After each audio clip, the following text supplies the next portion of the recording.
How's it going, everyone? Back with number 7, I believe, of the vinyl update series. I've pulled out 4 more records here, as well as a CD to have a chat with you guys about. Yeah, I guess this is the New Year's Eve edition, but nothing special's happening, so don't get excited. Yeah, unless you like records, in which case we've got lots of special stuff for you. So yeah, without further ado, let's just crack on with what is on in the background here. This is UK's Dragged Into Sunlight with their 2010 full-length album, Hatred for Mankind. This came out in 2010 through Prosthetic Records, with whom they've had kind of legal issues with ever since this thing came out. But yeah, if you're not familiar with this band, they're a super mysterious, probably inherently a death metal band if you kind of listen to the music, but there's plenty of black metal in here, and I would say there's plenty of grindcore in here as well. Yet it doesn't kind of mash together to make the sort of war metal sort of sound. It's more of just a death metal record with a few of those kind of extras thrown in there. Super abrasive. The guitar tone is like earth-shuddering, really, really crunchy. Really great bass work here. It kind of remains prominent all the way through it.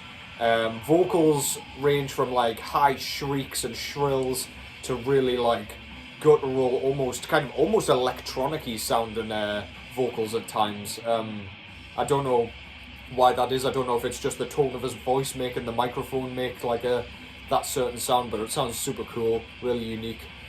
Yeah, not much else to say. Really good. If you've not seen these guys live as well, please try and catch them, because they play entirely with their backs to the audience and in complete darkness, just adding to the overall kind of sort of mysterious feeling to them. So yeah, there's something cultish feeling about this album. This is the only record I really love from this band, but I'm hoping we'll get some new music from them soon.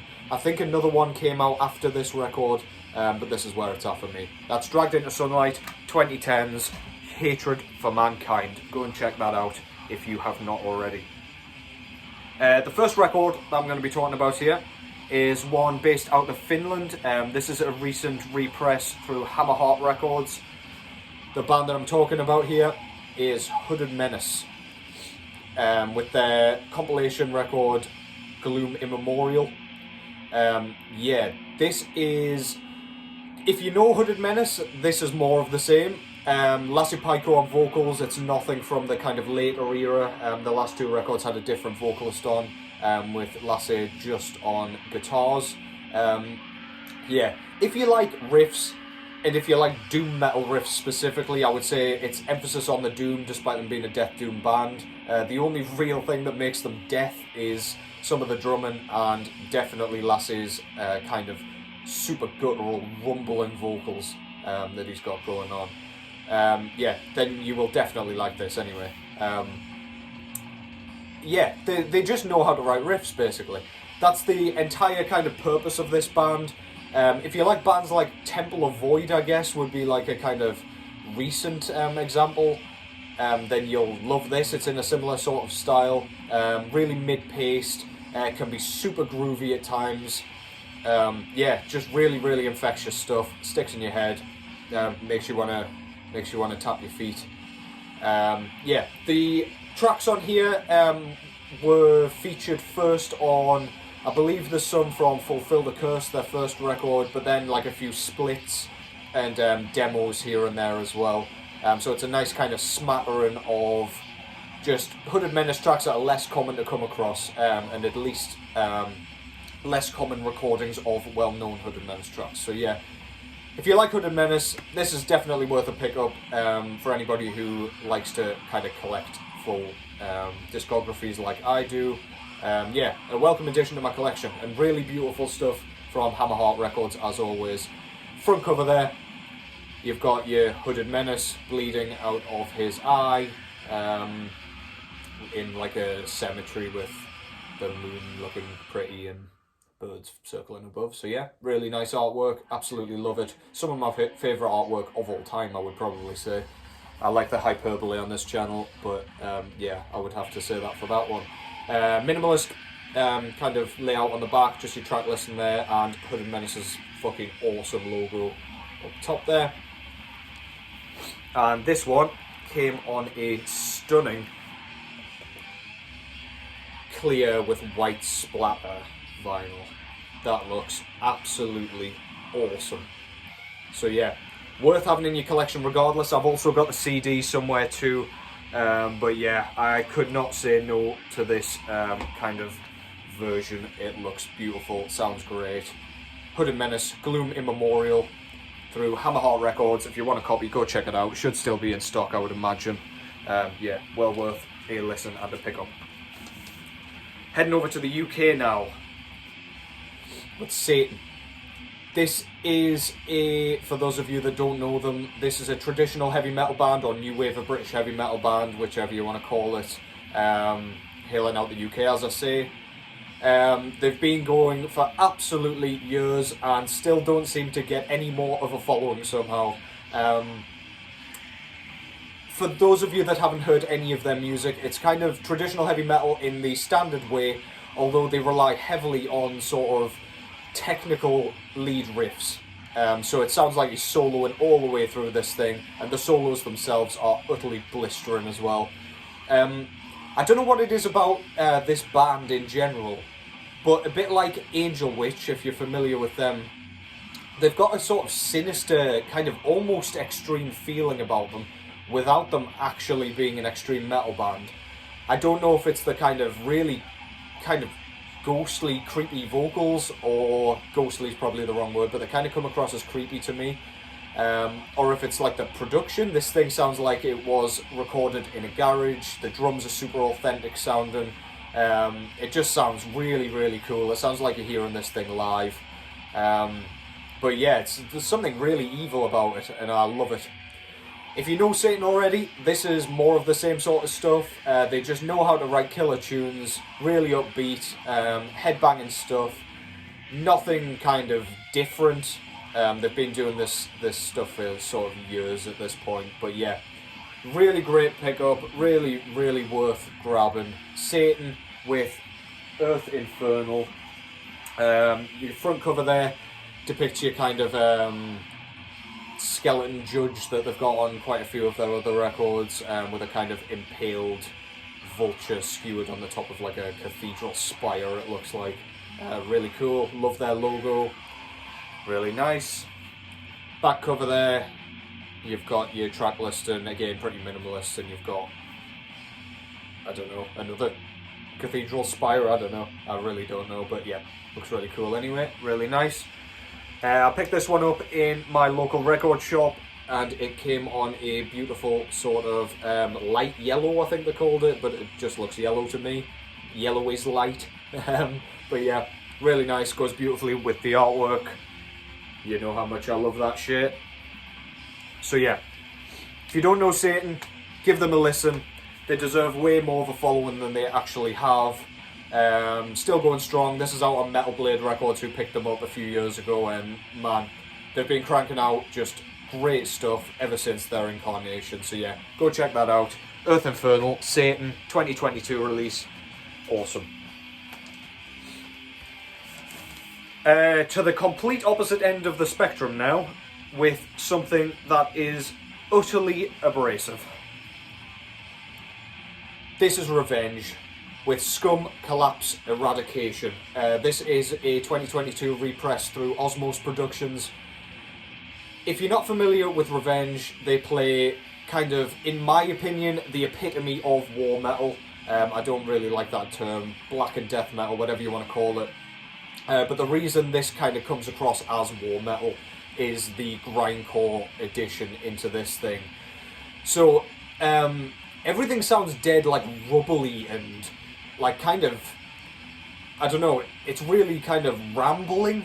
I don't know how to describe it. So the blast beats, they don't sound particularly clean. I wouldn't say they're necessarily sloppy, but yeah, it feels really primitive. I think that's probably the word I'm looking for. The guitars kind of go along over the top there, and that gives it a real grindcore feel because the guitar tone's incredibly crunchy. You've got your death death metal style guitar tone there. And the vocals themselves, he sings, well, he doesn't sing at all. He kind of grunts like the microphone is in his mouth, a bit like I mentioned on that Blasphemy record as well. But this is cranked up to 100 here. I think there are 2 vocalists on this thing. This is just a 2-piece band as it is. One of them does the grunts and the other does the kind of high shrills that sound utterly atrocious. He sounds absolutely in pain. This is excruciating to listen to. Your ears might bleed, but man, once you can kind of get over their kind of bass style, which they use for most of the verse sections, you'll be able to pick out the riffs once that's kind of the transitions occurred. They kind of slow things down every now and then, just to like a really catchy kind of, you can bob your head along. They tend to like layer the kind of grunted vocals over the top, and they sound like he's almost underwater and kind of gurgling. They sound utterly gross, but they lead into those sections really beautifully. I'm going to stop rambling now because you just need to hear this thing to believe it and to understand what I'm talking about. So yeah, that's the front cover there. You've got the like kind of signature skull kind of logo thing on there.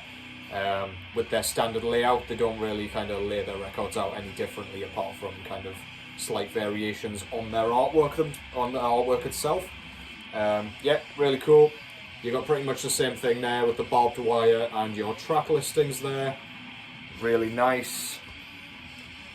And this one came on a red with kind of black marble. The black marble is very, very sparse here, but it looks really cool anyway. I can't be mad with that. Looks beautiful. You can see it a bit better in person, but yeah, you get the idea. So yeah, if you're not familiar with Revenge, Canadian band, pretty much the creme de la creme of war metal. Yeah, if you like your grind, and if you like black and death metal, this is the perfect combo. Check it out. This will bring you into oblivion, no doubt about it. The last album that I'm going to be talking about here is one that has just come in. This one was put out through No Evdia Records, Norma Evangelium Diaboli, bit of a mouthful, much easier to shorten. This is the brand new album from Icelandic outfit MisÞyrming. I'm not even going to try and pronounce the album title. In fact, yes I am. Let's give us a laugh. Hamri, maybe? I don't know if you can see that, but yeah. Anyway, regardless, this is brilliant, to be honest. I was hoping to be kind of reviewing this up in the 9s plus. It didn't quite hit that mark for me. I think I prefer their last record, and I definitely prefer the record before that. But they've carried over the sound from their last album to create like a bit more of a sort of immersive feeling. They've used atmospherics on this in the form of ambient kind of, it's sort of like rumbling, thunderous noise, and it kind of adds to the overall gloomy atmosphere of this thing perfectly. There's a little bit of black thrash that they add on this one, especially on the first track, and the title track actually. Yeah, I wasn't expecting it, but it really, really worked. The vocals they're a bit more kind of growled on that first track, but then he sorts it back out to how we kind of knew them before. Second track is the kind of introduction back into their old sound, so it's so dissonant that it's almost melodic, which is completely contradictory. But yeah, there's something about the like twinkling lead guitars that kind of, I don't know if it's Stockholm Syndrome or what, but yeah, they almost come across as beautiful throughout this thing. Of course, they've got their standard like MisÞyrming kind of aggression here. It doesn't let up, it's claustrophobic, it's asphyxiating, and it is unrelenting. So yeah, check that out, great stuff. Love that artwork, and I love the style that they've gone for with this one and the one on their previous two. Yeah, really cool. Don't know what it is, just like a big sort of temple or something. It's not the word I'm looking for, but yeah, there's like some gates here as well. Really sinister looking, really gothic. Really like it. On the back there, we've got the track listing and some like sort of infernal looking artwork, which I really like. Really cool.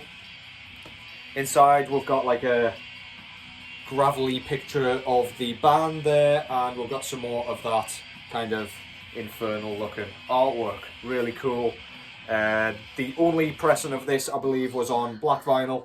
Very nice. Fits the overall aura of the record and the layout itself. So yeah, if you're not familiar with these guys, I'd probably start with their early album. Their very earliest album. These guys only have 3 albums, but yeah, just work your way through, because the kind of progression through their sounds and styles, it's really interesting to see, and you can kind of get a feel of where they're going to go next. So yeah, that's MisÞyrming with hamri. Go and check that out. Really good stuff. Would have probably made my end of year list had it come out a little bit sooner, just so I could appreciate it, and just so my impatient ass could actually put the kind of list out at the correct time. But yeah, that was 4 more records. I hope you found something cool to look out there and something cool to kind of go and check out and buy. I recommend them all very much. Yeah, so have a great new year, and I will catch you in the next one. Take care.